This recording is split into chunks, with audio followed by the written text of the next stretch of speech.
Bom, gente, agora a gente vai passar um pouquinho para a etapa de questões, né? Tanto o pessoal que está aqui, né, dando prioridade aí inicial para a mesa, e como, então, o pessoal que está vendo aí online esse fórum. Então, eu vou começar provocando aqui, né? Tanto o Jairo como a Michelle deram uma perspectiva, uma mais estruturada, de como vocês estão tentando colocar a questão de sustentabilidade dentro de um projeto específico, e o Jairo contou uma série de histórias do quanto é difícil, num projeto de um grande empreendimento, olhar as 3 dimensões. A gente tem visto, tem um estudo que a gente fez, que fez uma varredura da literatura do conceito de sustentabilidade. A gente viu que por muito tempo, vou sentar aí com vocês para não ficar aqui em pé, por muito tempo a gente tratou sustentabilidade como longevidade, depois apareceu a dimensão do triple bottom line, com a questão social, ambiental, fundidas com a questão do econômico, mas a gente vê que a questão social é bem mais emergente, né? A questão ambiental já começou forte na década de 90 e vem se consolidando, mas a social ainda talvez seria a perna mais curta do triple bottom line, né? E você deu alguns exemplos bastante ricos dessa questão social, inclusive vividos na pele, né? E quando a gente fala, por exemplo, Belo Monte, né? Você deu o exemplo das placas, que eu achei muito rico, né? Das placas de painel solar em Itaipu, e a gente vê uma discussão ocorrendo ali em Belo Monte, né, que vai fazer um alagamento de uma área belíssima, vai desapropriar uma comunidade indígena, é uma situação bastante complicada em termos de identificar os trade-offs do triple bottom line. Então, eu queria provocar vocês dois em 2 questões que a gente tem visto cada vez mais forte. O triple bottom line, ele é visto quase como se fossem enormes checklist independentes, mas na verdade a gente sabe que tem muito trade-off entre essas 3 dimensões, e entender, né, esse compromisso que às vezes não é ganha-ganha, né? Às vezes você vai para um lado e prejudica o outro. Então, se vocês também estão tentando fazer essa preocupação de entender os trade-offs entre as 3 dimensões, e assim, queria que você desse, vocês têm uma metodologia bastante interessante de gestão de projeto na Siemens, né? Que vocês auditam, etc. Eu queria que você me desse uma previsão de introdução da dimensão sustentável nessa metodologia. Então, vou começar com você. Bom, eu vou te responder, começar pela segunda pergunta, que é a mais fácil.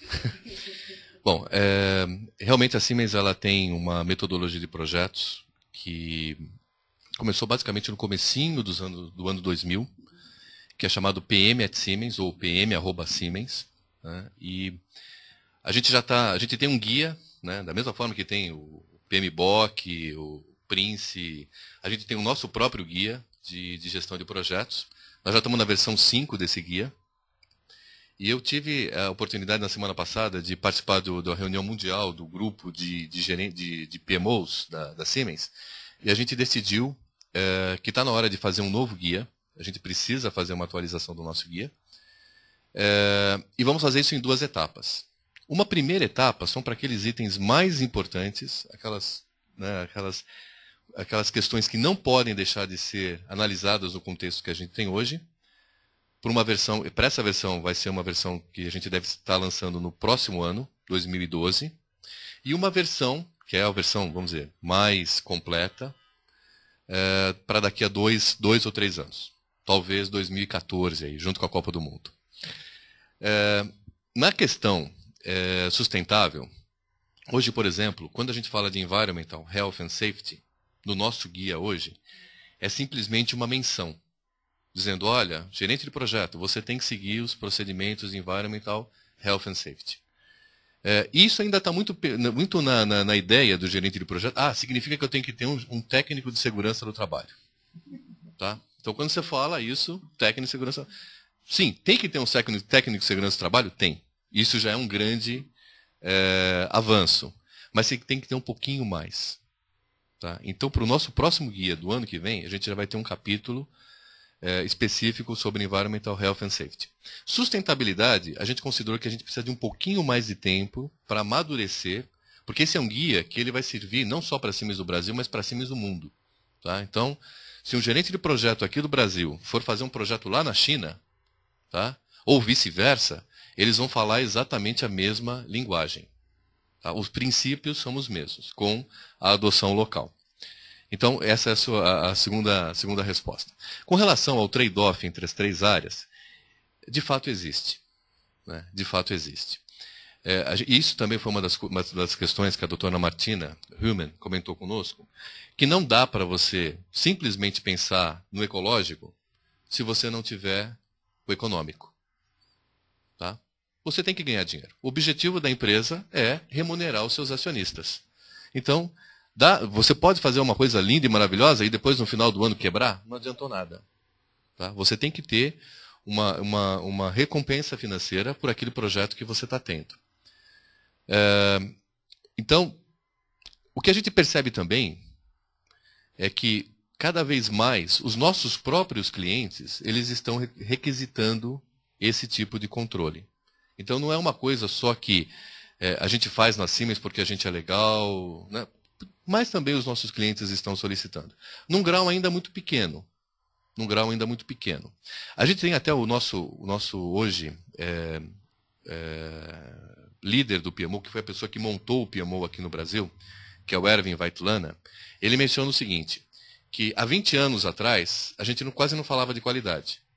Qualidade era aquela coisa assim, eu tenho ISO 9000. Puxa vida, você tem ISO 9000, que coisa interessante. Né? E hoje, qualidade ISO, né, as práticas da ISO, elas são disseminadas e todo mundo tem. Não é mais um diferencial. O que a gente quer na Siemens é colocar para os nossos clientes, colocar para as comunidades que o aspecto sustentável, ele é importante e ele é um diferencial. Então, eu tenho que pagar um pouquinho mais para ter um projeto sendo conduzido de forma sustentável? Efetivamente tenho. Mas isso é bom? É. Por exemplo, no caso agora do vazamento na bacia de Campos, o que os executivos da Chevron estão imaginando hoje? Né? Se eu tivesse colocado uma segunda, se eu tivesse feito, eu não estaria pagando. A multa, em geral, a multa é a parte mais, vamos dizer, talvez a parte menor. A propaganda negativa que se fez com a Chevron, e antes, no caso lá do Golfo do México, com a British Petroleum, no caso da British Petroleum, caiu o CEO. Né? Perdeu o emprego. As ações também. Quer dizer, a empresa perdeu como um todo. Então, o que a gente está querendo dizer é o seguinte, precisa, eventualmente, gastar um pouquinho mais para a gente cobrir os aspectos econômicos, sociais e ambientais? Sim. E isso é um preço, isso é um valor que a sociedade tem que entender, que é um valor que eu não estou pagando porque é nice to have, ou bom de ter. Porque ele é necessário. Então, isso que a gente está discutindo hoje, que é talvez o nice to have, o bom de ter, eu não tenho dúvida nenhuma que daqui a 20 anos vai ser o dia a dia nosso. Vai ser a mesma forma que a gente fala hoje de sistemas de qualidade. Tá? Ninguém mais tem dúvida que o sistema de qualidade é bom. Você precisa ter um sistema de qualidade. Daqui a 20 anos, eu espero que talvez menos, tá? 10, 15 anos, a gente diga sustentabilidade em geral e especificamente em projetos é necessário, é obrigatório. Não se pensa mais nisso. Seria incorporado às práticas como hoje é um cronograma. Exatamente. Acho que Michele tem um comentário.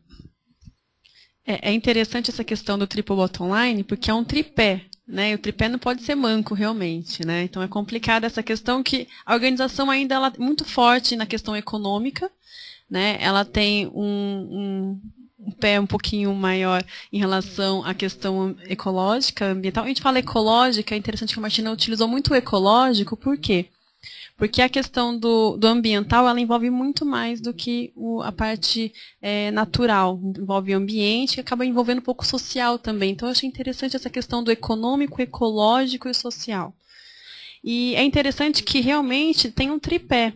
Porque até nas discussões com o gerente de projeto, com a equipe de projetos, era difícil eles identificarem no risco, segmentar, mas isso é mais econômico, é mais social, é mais ecológico. Porque acabava juntando tudo um pouco. Por exemplo, a questão de vazamento de petróleo. Atinge o social, atinge o econômico e atinge o ecológico. Então é interessante que ele está assim ramificado nesse sentido. E ainda poucas organizações entendem isso, né? Analisam apenas pelo viés econômico, que agora tem os ecochatos também, né, buscando informações. Tem também a questão do econômico, tem os acionistas, e a população local do entorno que não quer mais esse tipo de serviço, esse projeto. A imagem da empresa realmente é comprometida. Então, esse tripé, cada vez mais, a opinião pública percebe que é essencial. E isso que faz com que as organizações busquem se adaptar a essas novas práticas. Ok. Eu queria lembrar que a plateia poderia fazer as questões, né? Quem tiver... Eu ia te dar prioridade antes de passar para a plateia. Ok. Bom, enquanto a plateia pode se preparar para as questões, eu queria também fazer uma pergunta a ambos. E nesse sentido, esquecer, sair um pouquinho do assunto em si, mas pensar um pouco no futuro, já que você disse no futuro, Jairo. Então, eu queria assim, perguntar para você, a experiência da Michele na Siemens ajudou a entender um pouquinho essa preocupação com a necessidade de gerenciar a sustentabilidade em projetos? Como foi a experiência dela e como que você pretende fazer daqui para frente? Vocês acham que novas possibilidades terão, né? E para a Michele, assim, como foi a sua experiência em relação a esse trabalho dentro da Siemens? O que te contribuiu na carreira acadêmica e como isso aí pode te ajudar futuramente também? Bom,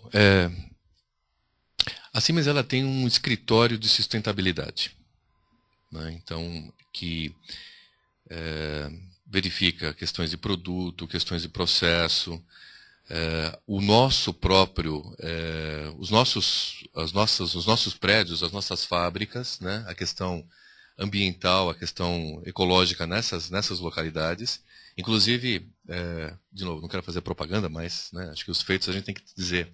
A nossa fábrica de Manaus, ela conseguiu o selo verde de redução de CO2 num processo chamado GHG, né, que está sendo conduzido pela Fundação Getúlio Vargas. Então, é a primeira empresa a obter o selo verde de redução de CO2 no processo de fabricação. Então, nós temos um escritório de sustentabilidade que cuida dessa versão. Mas a gente não tinha nada de sustentabilidade em projetos. Muito porque, talvez, aquela questão da desmistificação, dá para fazer sustentabilidade em projeto, mas o projeto é tão curto, né? A gente está olhando sustentabilidade de longo prazo. Não. A sustentabilidade começa no projeto.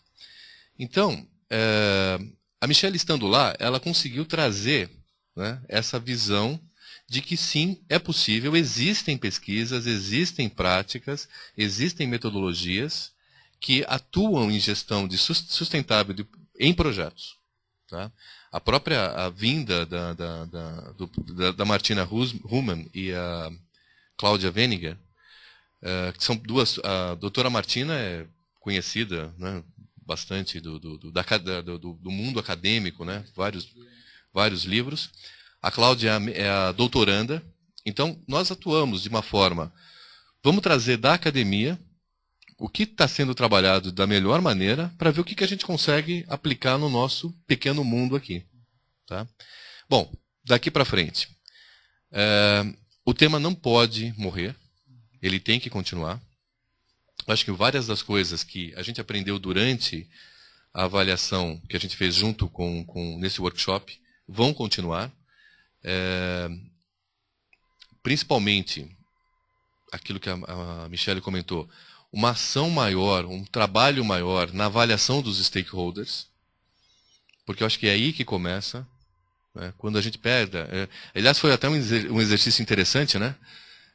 Nós fizemos com bloquinhos, várias cores, e a doutora Martina ela disse para o PM, está aqui, ó, você tem vários blocos, várias cores, vários tamanhos, monte aqui a sua constelação de stakeholders. E a gente falou assim, não, meu Deus, eu nunca vi isso. A gente sempre fez avaliação de stakeholder naquela assim, né? Quem que tem e tal? No máximo ali um brainstorming, né? Tal, mas aquilo que você colocou, e aí colocou os bloquinhos, e ela começou a questionar, mas por que você colocou esse stakeholder aqui mais longe do cliente? Aí ele falou, não tinha pensado nisso. Na verdade, realmente, ele está mais próximo. Mas isso aqui, por que está tão próximo? Não, mas é verdade. A gente começou a criar uma constelação dos stakeholders, uma coisa que a gente não tinha feito, nunca tinha feito antes. A própria avaliação de risco, que a Michele comentou também, foi uma das dificuldades, mas eu acho que a maior dificuldade, Michele, essa foi a minha visão, foi na parte dos indicadores de desempenho. Nós não tivemos dificuldade nenhuma em colocar os indicadores de desempenho econômicos. Foi fácil, né? Foi basicamente pegar o que estava lá no dia a dia. Os indicadores ambientais, ecológicos, foi um pouquinho mais difícil, mas também não foi assim tão difícil.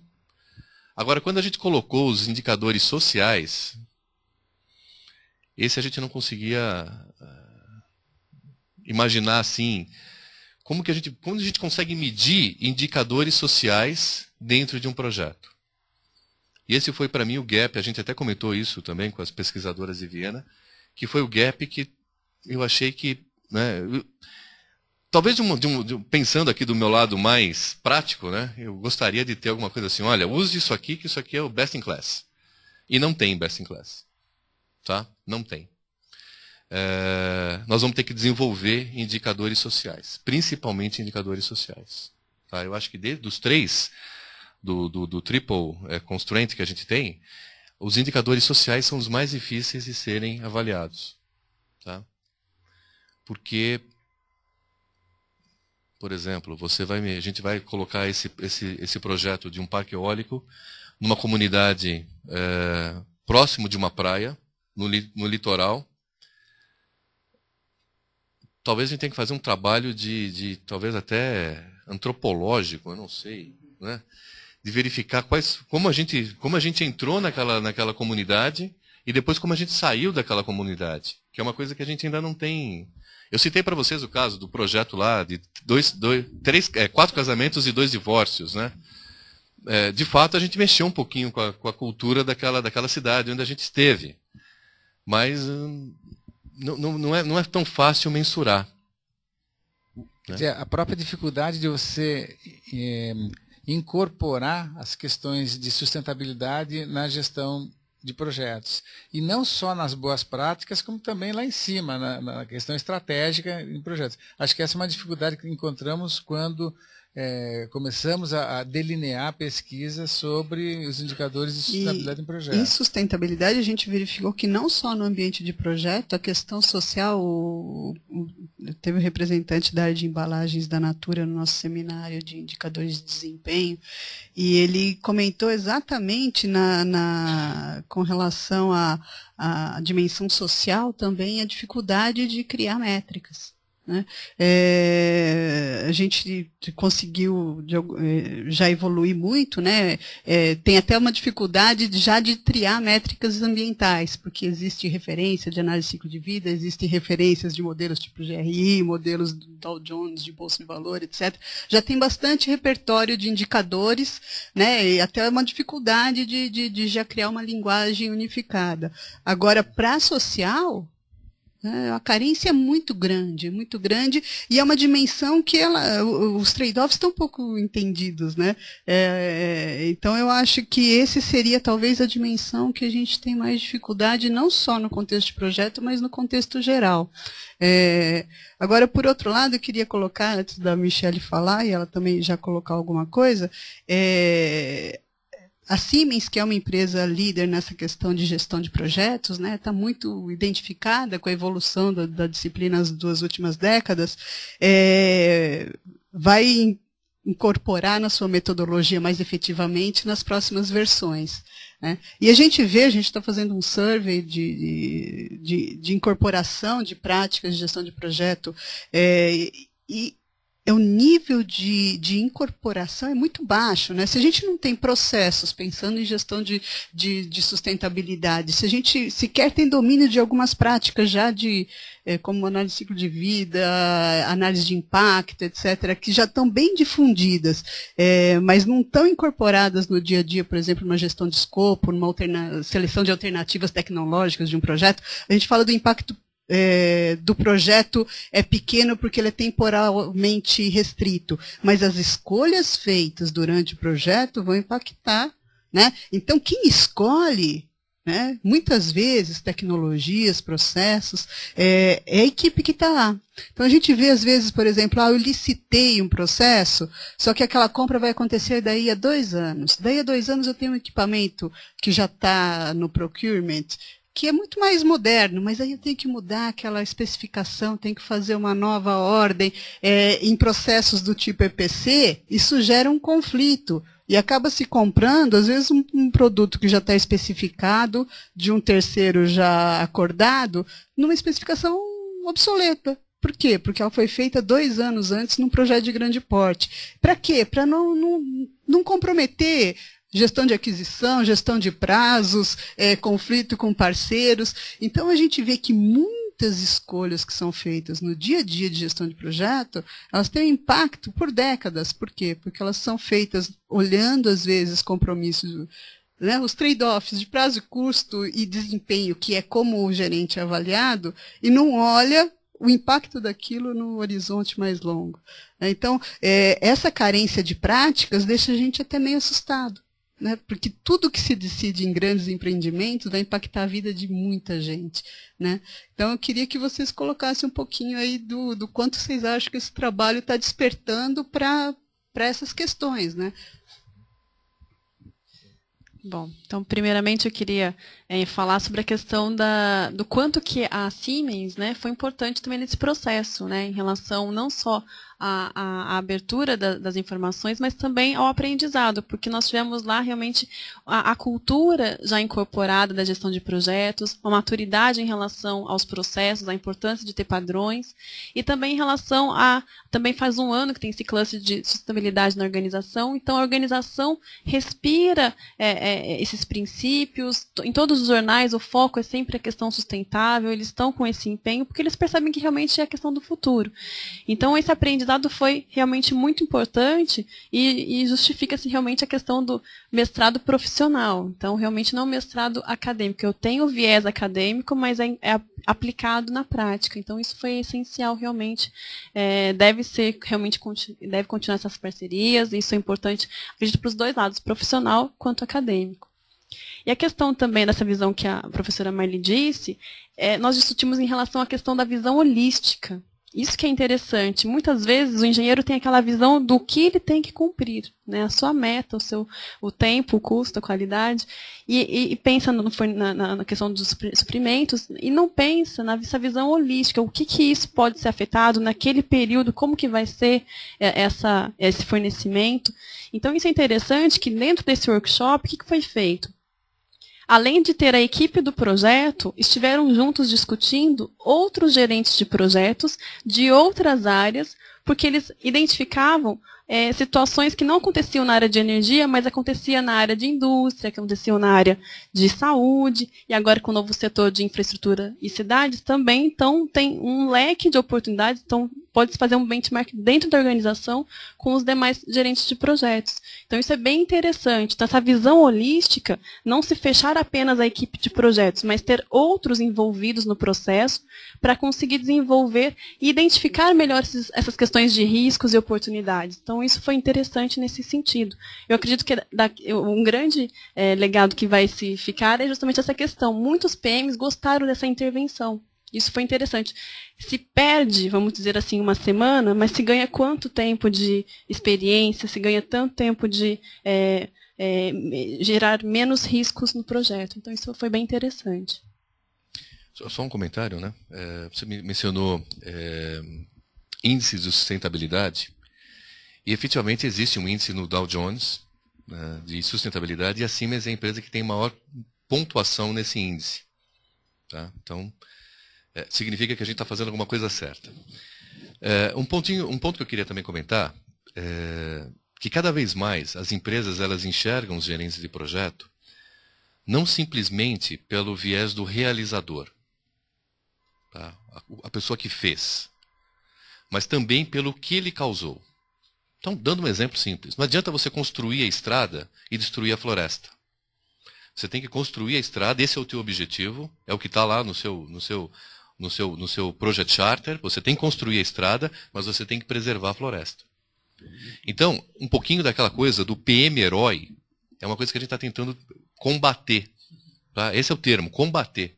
Então, quando eu falo para os gerentes de projetos da Siemens, eu mostro para eles o seguinte: você quer ser o super-homem, a Mulher Maravilha? Projeto é missão impossível? Não, não é.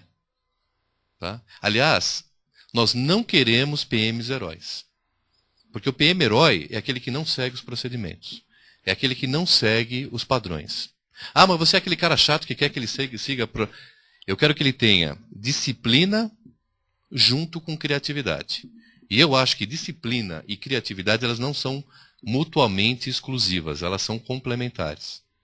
Então também é uma nova forma da gente enxergar o PM, não simplesmente o gerente de projeto, né? Às vezes eu falo PM porque é a nomenclatura nossa lá, né? E uma vez me perguntaram, eu estava dando uma aula, me perguntaram: professor, você está falando da polícia militar? Eu falei: não, desculpa, é o gerente de projeto, tá?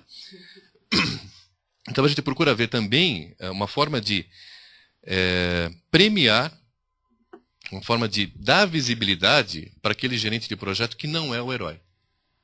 Tá? É aquele que segue os processos, que entrega os resultados e que faz aquilo de forma sustentável. Eu queria colocar uma coisa, Jairo, nessa discussão que você fala do gerente de projetos herói e quando você falou exatamente da criatividade andando junto com a disciplina. Na verdade, a definição de projetos te pede isso, né? É um evento temporal. Temporal no sentido de estar restrito, de estar pressionado, de estar cuidando das restrições, dos limites, etc. E ao mesmo tempo, desenvolvendo um produto, criando, né? Ele usa a palavra criando, um produto de serviço único. Ou seja, o indivíduo também tem que ter uma certa ousadia, tem que ter uma certa criatividade. Quer dizer, então, eu acho muito bem-vindo essa sua visão que contempla, que eu corroboro com ela, no sentido de olhar tanto a disciplina quanto a criatividade. No entanto, você está... Bom, não vou criar, então, os gerentes de projetos heróis, eu vou criar outras modalidades, tentar que ele seja criativo, mas que ele siga padrões, procedimentos, etc. E a empresa, ela está preparada para isso? Ou seja, no caso da Siemens, eu sei que ela tem todo esse sistema de gestão muito bem estruturado do lado da disciplina. E do lado da criatividade, como é que você conta? E já aproveitando, nós estamos falando de sustentabilidade, como que isso vai andar dentro do gerenciamento em si? Bom, Michele também gostaria de... Nós temos gerentes de projeto muito criativos. Né? Realmente muito criativos. Porque, como você comentou, num projeto a gente está criando algo novo. Algo que não foi feito antes. Então, precisa de criatividade? Precisa. E a gente precisa de gerentes criativos? Sim. Só que eles têm que ser disciplinados. Porque o que a empresa enxerga, o que a empresa espera do gerente de projeto? Ela espera previsibilidade. Tá? Previsibilidade. É o que a empresa espera. Então, quando o gestor do gerente de projetos, a área de negócios, ela pergunta: você vai entregar o seu projeto no prazo? E a gente espera que o gerente de projetos diga: sim, vou entregar no prazo, ou não, vou entregar antes, vou entregar depois, mas de uma forma que a gente possa se preparar para aquilo. Se vai atrasar, ok, me diga que vai atrasar. Não fica me escondendo que vai atrasar. Se está custando mais do que estava sendo previsto no orçamento, também precisa ser colocado. Tá? Então, a questão, o que a empresa pede, simplesmente, a empresa pede um item do gerente de projetos: previsibilidade. Me diga o que está. Desculpe. Me diga o que está acontecendo. Tá? Dentro disso, a gente já teve situações, né, em que gerentes de projeto foram buscar incentivos da Lei do Bem, que não tinham sido previstos na fase de proposta, mas ele identificou uma possibilidade. Opa, esse projeto aqui eu estou trazendo alguma coisa que é inovadora, então eu posso fazer uma aplicação para a Lei do Bem. Então conseguimos, só para ter ideia, no ano passado, a gente conseguiu algo como 16 milhões de reais de incentivos da Lei do Bem, e não todos eles, a gente pensa que isso vem muito da área de desenvolvimento e pesquisa, não, teve boa parte disso que veio também da área de projetos. Porque inovar projeto, a gente também está inovando. Então, quando a gente fala assim, inovação, Lei do Bem, é aquele pessoal da área de desenvolvimento. Não. Também projetos, a gente pode fazer inovações muito grandes em projetos. Então, nós tivemos gerentes de projetos que buscaram recursos da Lei do Bem, tá, para melhorar os seus processos. Questões de transporte. Tá? Porque quando você faz uma proposta, você tem uma ideia geral de como você vai fazer transporte daquilo, logística. Então, depois disso, né, quando o gerente de projeto ele vai buscar formas de melhorar aquela parte de logística para trazer resultados para o seu projeto. Mas principalmente, né, voltando, principalmente a gente precisa que o gerente de projeto seja disciplinado. A gente não pede muito, a gente pede um relatório mensal. Tá? A gente pede um relatório mensal. Que naquele relatório mensal tem que estar dizendo como que está o projeto, como que ele está, todas aquelas práticas que a gente conhece do gerenciamento de Earned Value Management. Quando vai terminar, e se vai terminar dentro do orçamento que a gente tem, é simplesmente isso que a gente precisa. Variações. Variações, né? Então, agora, não entregar o relatório, ou entregar o relatório faltando coisas, ou entregar o relatório com dados errados, isso é uma coisa que o PMO nosso, na Siemens, ele está olhando muito. Então a gente vê muitas vezes, né, relatórios de projeto que estão lá, com as margens de projeto, né, passando mês a mês, sempre no mesmo patamar, e de repente, no último mês, quando você entrega o projeto, aquela margem sobe, né, maravilhosamente bem. Aí você vai olhar, era uma provisão de risco que estava, então foi feita a reversão daquela provisão de risco, por isso a margem aumentou. Só que aquele risco deixou de acontecer há meses. O risco foi mitigado, foi resolvido há meses. E o gerente de projeto continua deixando, né, aquela reservinha, né, a famosa reservinha, né, se der alguma coisa errada. Então você vê picos, né, de melhoria de margem, e também ao contrário, né? Vales muito grandes, né, mais ou menos próximos ali no meio para o fim do projeto, onde parecia que estava indo tudo bem, de repente começa a dar aquela... Não foi previsto aquilo? Né? Então, esse é o ponto que eu quero citar da disciplina. Né? A disciplina de prover para a organização a previsibilidade que a organização precisa para poder gerenciar os seus projetos. Tem que ter gestão, mas não pode estar engessado. Né? Eu queria, então, passar um pouquinho a palavra para plateia e pedir também para a Veridiana e para a Ana verem se tem aí do pessoal que está vendo à distância alguma questão. Pedir para quem for fazer pergunta se identificar antes.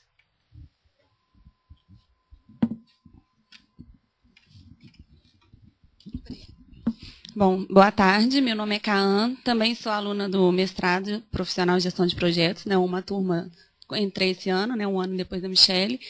E a minha dúvida é mais para a Michele mesmo, porque eu quero saber da aplicação dessa metodologia para as organizações em geral, não só no caso da Siemens. Porque o gerente de projetos trabalha para atender a administração geral, né, a alta administração da organização, no sentido de reduzir custo, de otimizar o prazo. E você sabe que construir a ponte e preservar a floresta vai custar mais e vai demorar mais. Então, como trabalhar isso com a alta administração? Como convencê-la de que isso é importante? E qual o papel do gestor de projeto nesse caso? É ele que tem que convencer a alta administração ou tem que ser demandada pela organização, como no caso da Siemens, que já é uma organização que se preocupa com a sustentabilidade? Então, eu queria que você falasse a sua visão sobre isso. Ok, obrigada. É uma questão bem difícil, né, de se colocar essa questão, porque senão venderia para todas as organizações essa ideia, né? O que realmente facilitou na Siemens foi justamente essa questão da cultura. Então, a primeira questão que foi analisada é a cultura da organização, se ela está madura para receber, se ela tem a visão sustentável, se ela tem a visão de gestão de projetos, ela incorpora essas práticas. Então, o primeiro ponto é esse. O segundo ponto, que poderia o gerente de projetos buscar informações, é justamente com esses índices de sustentabilidade que tem no mercado, como, por exemplo, a Dow Jones, por exemplo. Os acionistas buscam muito essas empresas que estão no topo, e para conseguir estar no topo, precisam de algumas práticas. E aí é onde o PM, o gerente de projetos, poderia inserir, olha, para se fazer isso, deve-se fazer algumas práticas, como algumas organizações, como a Siemens, por exemplo. E aí tem justamente essa questão envolvendo. Mas, realmente, o gerente convencer a alta administração é bem difícil. Muitas vezes parte da alta administração, porque é ela que, se ela não estiver te apoiando, você vai ser uma gota no oceano discutindo. Então, a opinião pública vai influenciar, os acionistas vão influenciar, e o gerente de projetos tem que estar atento a esse seu cenário, seus stakeholders, para que ele não perca a oportunidade. Eu vejo mais nesse sentido, né? Analisando os stakeholders e mostrando para a alta administração o quanto que ele poderia ganhar se ele tivesse essas práticas sustentáveis, tanto em relação ao novo mercado, a melhoria da imagem, receita, enfim, tudo isso poderia ser analisado. Em muitos aspectos, eu acho que o fator econômico, por mais que você gaste mais no projeto agora, você pode ter resultados mais para frente. Então, talvez seja possível convencê-los, né, a partir disso. Mas, com certeza, se não é da cultura organizacional, concordo com você de que é mais complicado. Outra questão que eu tive dúvida é quanto aos indicadores que vocês usaram. Vocês criaram indicadores para a Siemens ou usaram do Ethos ou Dow Jones? Como que foi feito esses indicadores social, econômico e ecológico? Os indicadores, na verdade, eles surgiram da discussão. Nós identificamos, junto com a análise de stakeholders e com a gestão de riscos, o que deveria ser gerenciado que poderia causar mais impactos. E, em cima disso, analisamos o que seria mensurável para analisar essa gestão. Então, o KPI ele foi definido em cima do projeto. Então, cada projeto tem uma necessidade e, ainda assim, ele foi ainda superficial, porque, como era o primeiro workshop, a gente não conseguiu ainda identificar todos os KPIs. A gente está na fase ainda de ver quais KPIs devem ser utilizados em outros projetos. Então, essa fase ainda está sendo desenvolvida. Mas o que foi feito é pelo projeto. Porque cada projeto tem uma necessidade, tem um stakeholder. Então, isso que influencia no KPI. Muito obrigada, Michele. Mais alguma questão? Meu nome é Sandra, faço mestrado aqui na produção.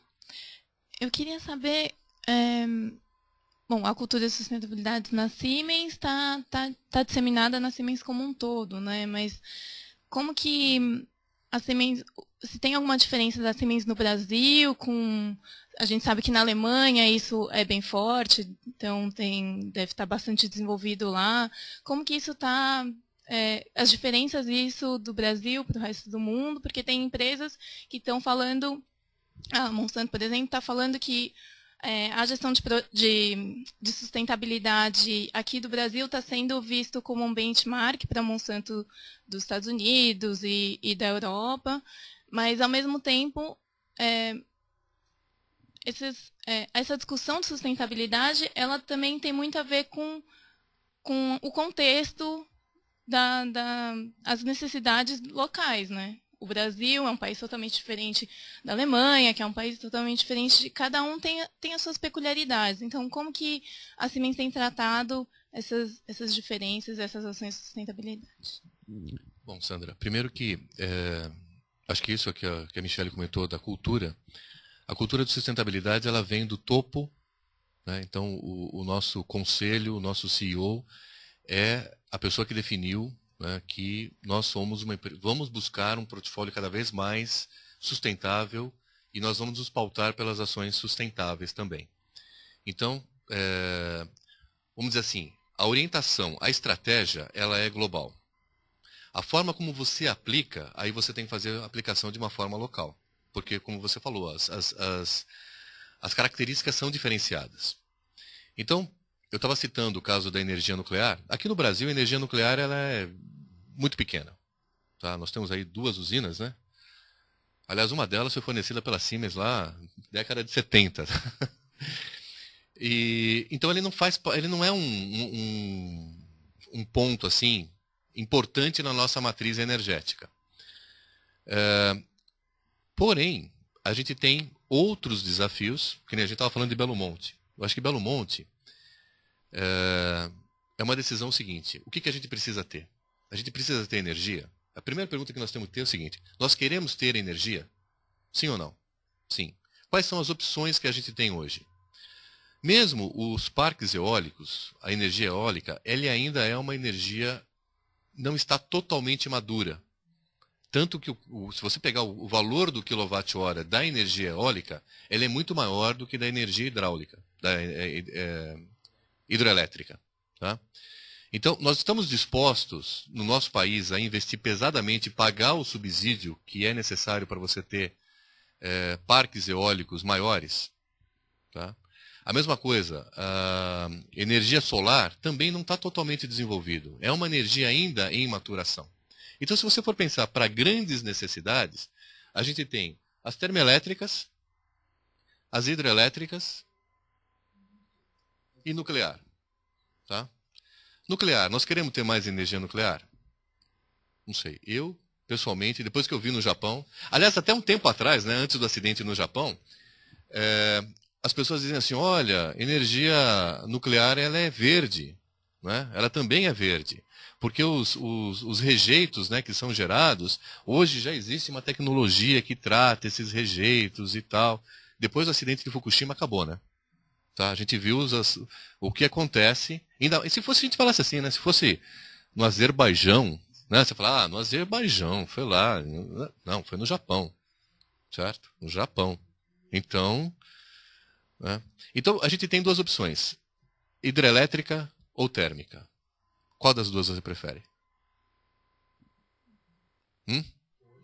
Hoje é hidrelétrica. Já existe, por exemplo, as usinas do Rio Madeira, elas têm uma nova tipo de turbina, que chama turbina de bulbo.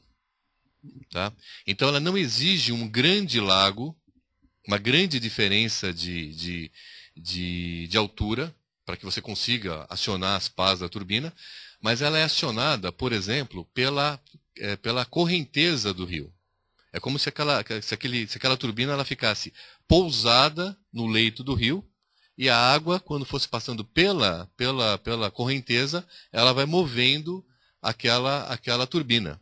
Tanto que, por exemplo, eu vou falar assim, não sei os números exatos, tá? Mas, se eu não me engano, em Itaipu a gente tem algo como 20 turbinas, né? 20 e poucas turbinas.